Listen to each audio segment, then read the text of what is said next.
You're 37, scrolling Instagram at 11 p.m. on a Tuesday, and there it is again. Another closing day post. Your college roommate, the one who graduated with you 9 years ago, standing in front of a craftsman bungalow with a real front porch, holding champagne in one hand and house keys in the other. She's 29.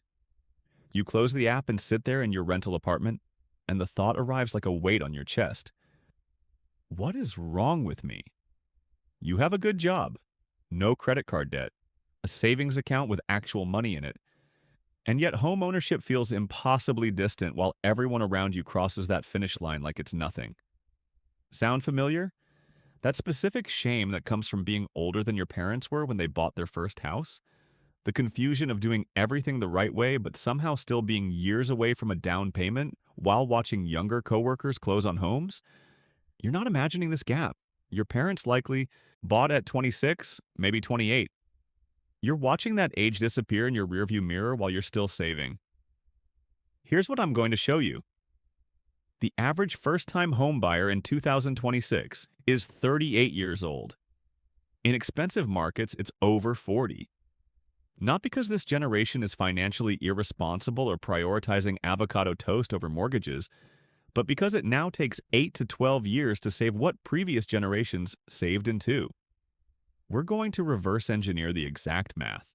What income you actually need, how long the timeline really is, why the system fundamentally changed. By the end, you'll know whether you're actually behind or exactly where the brutal mathematics says you should be. So here's the question. Are you failing at adulthood, or did the goalpost move so far that what feels like personal failure is actually mathematical inevitability? Let me start with something that will immediately make you feel better. This isn't in your head. The median first-time homebuyer age has shifted from 26 in 1981 to 38 in 2026. That's 12 years. In coastal markets like Seattle, Portland, San Diego, it's 42. Your parents weren't better with money than you. They didn't have more discipline. They didn't make smarter choices. They bought in a fundamentally different economic structure. The shame you feel scrolling through those closing photos isn't evidence of your failure. It's evidence that you're living in a different mathematical reality than the one that shaped every piece of advice you've ever received. Your parents bought young because the system allowed it. You're buying later because the system requires it. That distinction matters more than anything else I'm going to tell you today. But here's what actually changed, and this is where we need to get specific with the numbers because the transformation is so extreme that without seeing the math, it sounds like exaggeration. In 1980, the median home price was 2.8 times median household income. Today, it's 6.2 times in average markets. In expensive markets, it's 9.5 times. But that ratio alone doesn't capture the brutality of what happened to the timeline. Let me show you what the down payment calculation looked like for your parents versus what it looks like for you. The 1980 buyer earning $40,000 needed a $14,000 down payment. That's 20% of a $70,000 house. If they saved 10% of their income yearly, that's $4,000 annually. Timeline to down payment, 2.8 years. 3 years of modest saving and they were ready to buy. Now let's run your numbers. The 2026 buyer earning $80,000 needs a $90,000 down payment. That's 20% of a $450,000 house, which is roughly median price in mid-tier markets right now. Saving 10% of income yearly gives you $8,000 annually. Timeline to down payment, 11.2 years. Look at that gap. Your parents saved for 3 years. You saved for 11. You're not saving slower. You're not less disciplined. The mountain got 4 times taller while your climbing gear stayed exactly the same. And that 11-year timeline assumes nothing goes wrong. No medical emergency, no car replacement, no job loss, no helping family members, no student loan payments eating into that 10% savings rate. For most people, the actual timeline stretches to 13 or 15 years because life happens and savings get disrupted, which is exactly why the average age landed at 38. Graduate at 22 or 23, start saving in earnest at 25 or 26, Once you've stabilized your career and income, and 11 to 13 years later, you're 37 or 38. The math is merciless, and it explains everything you've been feeling. But here's where it gets even more specific, and this is the part that almost nobody talks about because it's so uncomfortable. Let's reverse engineer who can actually afford to buy right now. Take that median home price in a mid-tier market, $450,000. 20% down equals $90,000. Your mortgage on the remaining $360,000 at 7% interest, $2,500 monthly. But that's not your total housing cost. Property tax in most markets, $500 monthly. Insurance, $300 monthly. Maintenance fund because things break, $700 monthly. Total monthly cost, $4,000. Banks will qualify you at 28% of gross income maximum for housing costs. So work backwards. $4,000 is 28% of what annual income? $171,000. That's the household income you need to qualify for the median-priced home in an average market. Median household income in the United States right now is $75,000. The median household cannot afford the median home. Read that again. The middle cannot afford the middle, and here's the filter nobody mentions. 73% of first-time buyers now need family assistance for the down payment. The normal path requires either being in the top income quartile or having family wealth to draw from. Most people age out while saving, not because they're doing something wrong, but because they were never supposed to afford it at 26. The system now requires a decade of income growth first. You're not late. You're encountering the mathematical reality that home ownership at current prices is designed for high earners or people with generational wealth. Let me show you what affording it actually looks like, because I think there's this assumption that if you can technically qualify for the mortgage, you'll be comfortable. Let me introduce you to Jessica and Marcus. Both 38, just closed on a $420,000 house in Raleigh, which is a mid-tier market. Combined income, $145,000. She's a senior accountant making $78,000. He's an IT manager making $67,000. They are the statistical average for first-time buyers right now, and here's their complete reality. Monthly gross income, $12,000. Mortgage payment, $2,300. Property tax and insurance, $900. HOA fee, $200. Utilities, $400. Maintenance fund, $300. Student loans, $700. 2 car payments, $600. Car insurance, $250. Health insurance after employer contribution, $400. Groceries, $800. Gas, $300. Childcare, $0, because they don't have kids yet and cannot afford to. That's $7,500 in locked monthly expenses before a single restaurant meal, before a single vacation, before a single surprise. Their after-tax take-home is approximately $8,500 monthly. They're running $7,500 in expenses that cannot be reduced. That leaves $1,050 for everything else. Every dinner out, every car repair, every medical copay, every birthday gift, every emergency, every moment of breathing room. Here's what that actually feels like day to day. Marcus budgets his haircuts now. $12 every 6 weeks at Great Clips instead of the $35 barber he went to for years. Jessica packs lunch 4 days a week religiously because 5 meals out is $40 she can't absorb.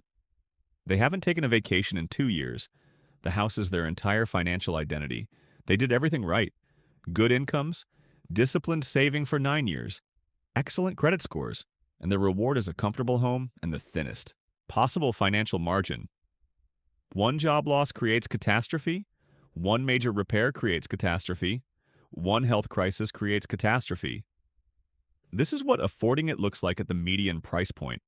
And if you're sitting there thinking, this sounds miserable, you're having the correct reaction. Because it kind of is. Now let me tell you why the system wants you to feel behind.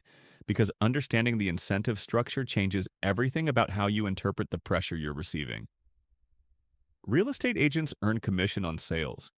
Your timeline anxiety is their inventory turnover. The faster you buy, the faster they get paid.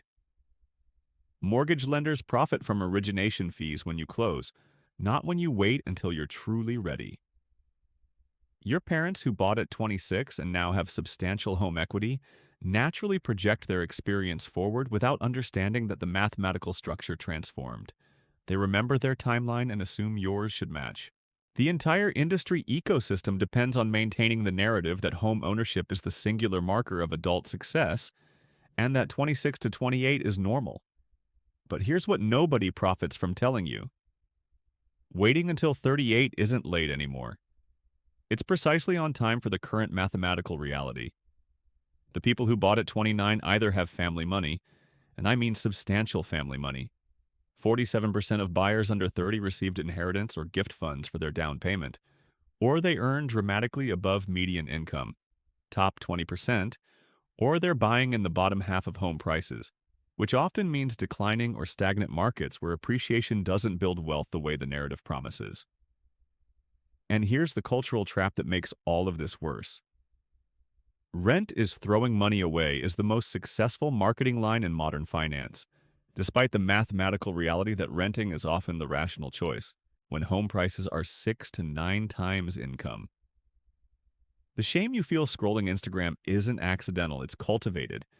Every closing day post, every HGTV show where 28-year-olds tour houses they definitely cannot afford in real life. Every family dinner where relatives ask, "So when are you buying?" All of it reinforces that you're failing. But you're not. The finish line moved. And the industry profits when you don't notice. Let me show you the actual timeline without family wealth or extraordinary income, because I think seeing the realistic path removes some of the mystery about why 38 became the average. Start at 23. Entry-level salary of $45,000. You're paying rent, paying student loans, building your career. Saving 5% of income yields $2,200 yearly. Age 28, your salary is now $65,000. You've ramped savings to 10%. You have $11,000 saved. Age 33, salary is $80,000. You have $45,000 saved. Age 38, salary is $95,000. You have $85,000 saved. You can now buy with small remaining family assistance or an FHA loan with lower down payment. That's the timeline the math creates, not failure, not delay, arithmetic. And here's what everyone hides about the alternative. The 31-year-old who bought with 3.5% down on an FHA loan is now underwater when the water heater dies. They cannot switch jobs because they're chained to this mortgage payment. They spend every weekend maintaining a house they can't afford to properly furnish. Meanwhile, the 38-year-old who waited has career flexibility, has an emergency fund, has breathing room. Late might actually be strategic. But let me issue you a direct warning, because my job here isn't just to make you feel better about your timeline. It's to protect you from expensive mistakes. If your household income is below $120,000 and you're looking at homes above $400,000, you're not buying a home. You're buying financial fragility. If you need to drain your emergency fund for closing costs, you cannot afford this house. If your budget shows less than $1,000 monthly discretionary after all housing costs, you are not ready. I don't care what the mortgage lender approved you for. I don't care what your parents say about building equity. I don't care what your real estate agent promises about appreciation. If the math shows financial fragility, you're walking into a trap that will define the next decade of your life in ways you cannot currently imagine. Month 1 and 2, you'll manage but feel tight. Month 4, the first unexpected expense hits. Maybe it's $800 for car repair. Month 7, a major emergency. The HVAC system dies. $4,000. Month 9, income disruption. One of you gets sick or your company does layoffs. By month 12, your emergency fund never materialized and you're in crisis mode. That's the pattern. It's predictable. And it's avoidable if you simply refuse to buy until the numbers actually work. And here's the permission nobody gives you, so let me give it to you now. It's okay to be 37 and renting. It's okay to be 42 and renting. It's okay to decide that home ownership at current prices doesn't make sense for your life. You're not late. You're looking at a system that changed underneath you and making the rational choice to wait for income growth, market correction, geographic relocation, or simply to opt out of a game that's rigged against median earners. You can choose not to play. You can choose to rent in a walkable neighborhood you love instead of buying in a car-dependent suburb you can barely afford. You can choose to invest that down payment money in index funds and let it compound. You can choose to relocate to a market where 400,000 buys something reasonable instead of a fixer-upper.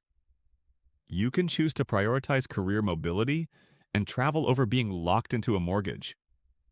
All of those are intelligent responses to the current mathematical reality. Success in 2026 doesn't look like your parents' timeline anymore. Real wealth isn't appearances. It's freedom. It's options. It's the ability to say no thanks when the numbers don't work. The finish line moved. Your parents bought at 26 because homes cost 2.8 times income, and down payments required 3 years of modest saving. You're 37 because homes cost 6.2 times income, and down payments require 11 years of disciplined saving. Or because you're making the intelligent choice not to financially cripple yourself. Both are winning. Success now looks like the 39-year-old with robust savings who buys strategically when the math actually works. It looks like the 42-year-old who negotiates remote work and relocates to an affordable market where their income goes 3 times as far. It looks like the 35-year-old who calculates that renting and investing the down payment difference builds more wealth than forced appreciation in an overpriced market. You're not behind. The average age is 38 because the math requires 38. You're exactly where the system inevitably placed you. And understanding that removes the shame and reveals your actual options. The Instagram photos that made you feel like a failure are documenting either family wealth, top quartile income, or financial fragility. None of those are your failure. You did the math. You saw the timeline. You made the rational choice. That's not losing. That's winning in a system that changed the rules without telling you.